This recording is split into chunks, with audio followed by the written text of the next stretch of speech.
So ఇప్పుడు ఈ బంద్ ద్వారా ఏం రిజల్ట్ వస్తుందని మీరు అనుకుంటున్నారు? ఈ బంద్ ఉద్దేశం నెరవేరుతుందా? ప్రజాస్వామ్యంలో ప్రజాభిప్రాయానికే విలువ ఉంటుంది, ప్రజల మద్దతుకే విలువ ఉంటుంది.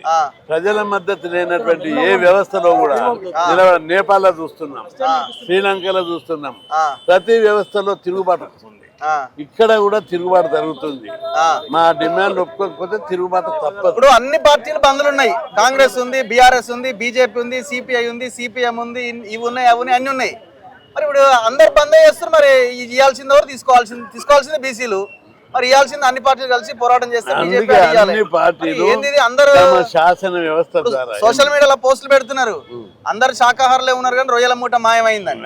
మరి ఎట్లా? అందుకే ఆ రొయ్యల ముఠ మాయం చేసిన వాళ్ళకు ఇది గుణపాఠం కావాలని చెప్తున్నాం. అందరూ జాగ్రత్త పడాలి. బీసీలు అందరూ ఒకటైనాం. బీసీలో తిరుగుబాటు వస్తుంది. మెజారిటీ ప్రజలు బీసీలు, వాళ్ళకి రావాల్సిన మాట వాళ్ళకి ఇవ్వాలి. మేము ఈ ఉద్యమం బలోపేతం కావాల్సింది కాబట్టి ఎవరిని నిందించాం.